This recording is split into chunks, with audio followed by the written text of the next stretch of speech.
자, 반갑습니다. 메가스토리 라바입니다.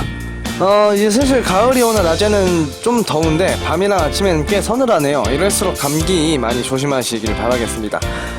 오늘 여러분들께 소개해드릴 차량은 현대 아이오닉 하이브리드인데 현대와 더불어서 몇몇 없는 전용 하이브리드 전용 차량이에요. 과연 어떤 점들에 장단점이 있는지 알려드리겠습니다. 가보실까요?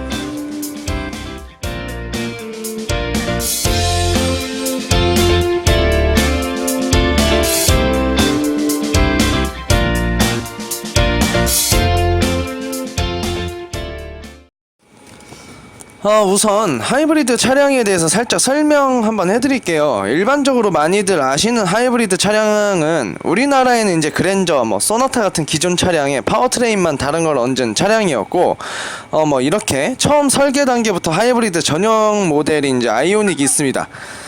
일반적으로 많은 브랜드와 회사가 사용하는 방법은 기존 모델에 파워트레인만 얹은 모델들이 많고, 이렇게 전용 모델로 나오는 건 세계적으로도 매우 적어요. 우리나라에서는 일반적으로 프리우스, 리로, 아이오닉 정도 있다고 봐도 무방할 정도로 라인업이 많이 없죠. 서로 장단점이 있기는 전용 모델을 가지고 오기에는 위험성이 너무 크고, 이제 이 한 가지 모델을 위해서 설계, 설비, 디자인, 인력 모든 부분들을 새롭게 가지고 운영이 되다 보니까 판매량이 많지 않고서는 꽤 이득 보기가 어렵기 때문에 아이오닉 같은 경우에는 솔직하게 거의 적자를 심하게 가져온 모델임에 틀림없습니다. 그러나 이제 라인업을 추가하는 모델의 경우에는 그랜저 하이브리드 같은 경우 이미 구비되어 있는 라인에 파워트레인만 가져오면 되는 부분이라 접근하기도 쉽고, 특히 비용적인 측면과 생산성까지 안정적으로 라인업을 가지고 올 수 있는 장점이 있습니다. 또 반대로 전용 모델은 하이브리드 전용으로 개발되어서 강성이나 이제 완성도, 밸런스 등이 높아서 최고의 이제 효율을 찾아낼 수 있다는 점이 있고, 라인업 추가 모델은 이런 부분들, 특히 일반적으로 하이브리드는 적게 200kg에서 많게는 400kg 정도까지도 무게가 늘어나다 보니까 이제 완성도나 강성, 특히 밸런스 등의 문제점이 많이 나타난다고 보시면 되겠습니다. 그럼 아이오닉은 일단 일본의 프리우스를 벤치마킹해서 만들어진 모델이에요.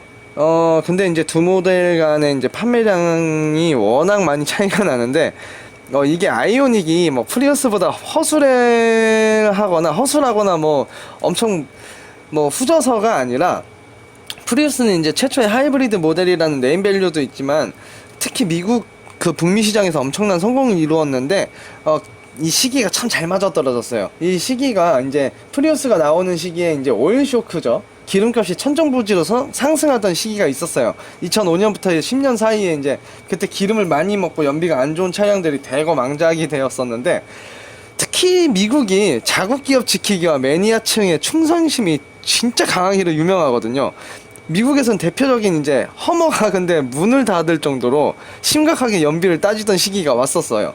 그 시기를 기점으로 이제 미국 브랜드도 연비를 생각하고 심지어는 디젤 라인업까지 생겨나기 시작한 건데, 프리우스는 이제 그 시기에 나와서 진출을 하고 보니까 또 개념 있는 사람들의 차로 낙인 찍히기 시작해서 돈 많은 할리우드 배우들이 가수들도 그렇고요, 전부 프리우스를 사면서, 솔직하게 그런 돈 많은 분들이 이렇게 연비를 따진 이유가 뭐가 있겠습니까? 이제 개념인 이제 행했던 적이 있었어요. 그로 인해서 이제 인기몰이를 엄청 많이 했었습니다. 도요타는 특히 미국 시장에 자리를 꽉 잡아둔 상태였기 때문에 대성공을 할 수 있었던 건데, 아이오닉은 사실 조금 달라요. 사실 아이오닉은 나오는 시기엔 이미 파생 하이브리드 차량들이 자리를 많이 잡았었고, 지금은 이제 기름값도 안정세를 조금 가다 보니까 오히려 고성능 라인업들이 다시 슬금슬금 나오기 시작하고 있다 보니까 아이오닉의 입지가 살짝 조금 안 좋아서인데, 사실 프리우스보다 월등하게 성능이 뒤처지거나 월등하게 연비가 떨어져서 판매량 차이가 나는 건 아니고, 이제 이런 위에 여러가지 이유가 있어서 이렇게 차이가 많이 났다라는 걸 먼저 이야기하고 싶네요. 자, 그럼 간단하게 이야기를 했고 본론으로 이제 시작하겠습니다. 디자인부터 한번 볼까요? 이번 아이오닉 하이브리드 같은 경우엔 페이스리프트 모델인데, 이전에 나왔던 아이오닉 디자인에서 큰 틀은 그대로 가지고 있지만 디테일한 부분이 조금씩 변화되었음을 알 수 있습니다. 우선 가장 눈에 띄는 건 헤드라이트고요. 그릴 부분인데, 그릴이 이제 가변 그릴이 적용되어 있네요. 일정 온도에선 열리고 뭐 내려가면 닫히는 그릴이고요. 헤드라이트 경우에는 이번에 소나타에서 볼 법했던 라이트가 적용되어 있는 것 같습니다. 우선 밝기가 정말 밝더라고요. 디자인도 전 세대가 그냥 일반 차량 느낌이었다면, 이번 변화는 라이트도 그렇고 약간 전기차 느낌을 많이 주고 있어서 좋았습니다. 그리고 돌아서 이제 사이드를 보시면 라인이 매우 유려한 걸 볼 수 있는데, 최대한 실용성과 공기저항을 최대한으로 가져오려고 노력한 모습인데, 특히 해치백도 아니고 세단도 아닌 듯한 이런 뒷 라인 매우 빵빵한 느낌이 들었습니다. 그리고 차가 생각보다 꽤 높다고 생각됐어요. 그냥 꽤 높더라고요. 실제 크기보다도 보이는 시각적으로도 더 커 보였는데, 이는 이제 캐릭터 라인 사용을 적게 하고 라인도 매우 부드럽게 처리하다 보니까 음영 부분이 적어서 되게 큼직하게 느껴지는 것 같네요. 자, 다음은 후면 디자인을 볼까요? 미래지향적이면서도 라인 곡선이 이쁘고 뭔가 듬직해 보이기도 하네요. 그도 그럴 것이 꽤나 높이 솟은 엉덩이 라인 때문인데, 그리고 트렁크 도어 열리는 것도 해치백 스타일로 큼직하게 열려서 사용하기가 정말 편하실 것 같고, 전동 방식은 좀 아니네요. 그래도 가격이 있으니까 그런가요? 특이점은 이제 리어 글라스가 듀얼로 나누어져 있는데, 정확하게 이유는 모르겠지만 시야적으로는 잘 보이는 거 맞긴 한데, 그래도 가운데 가로지르는 이 바가 없었으면 더 잘 보였을 것 같다는 이제 생각은 들었습니다. 아마 후면 충돌 강성 때문이나 이제 차량 강성을 위해서 이렇게 바를 하나 가로지는 게 아닐까 생각하고 있어요. 사실 아이오닉은 후면이 제일 이쁜 것 같아요. 제 개인적인 취향이에요. 차량 자체가 토요타의 이제 프리우스를 벤치마킹한 거라서 비슷한 디자인처럼 보이실 텐데, 요즘 나온 신형 프리우스가 사실 저는 디자인이 너무 격하고 라인이 너무 진해가지고 저한테는 이제 프리우스보다는 아이오닉 쪽은 조금 더 디자인적으로 끌리지 않을까 생각합니다. 자, 실내 디자인을 이제 설명을 드리면, 우선 문 열자마자 눈에 확 띄는 거는 센터페시아입니다. 이전 세대는 약간 소렌토의 디자인에 되게 비슷하다는 느낌이 있었는데, 이번 실내는 진짜 파격적으로 바뀌었습니다. 가로로 되게 널찍한 디스플레이와 함께 전면 전부 터치 방식으로 공조, 뭐 오디오 이런 뭐 조절 레버들이 전부 터치 방식으로 바뀌었어요.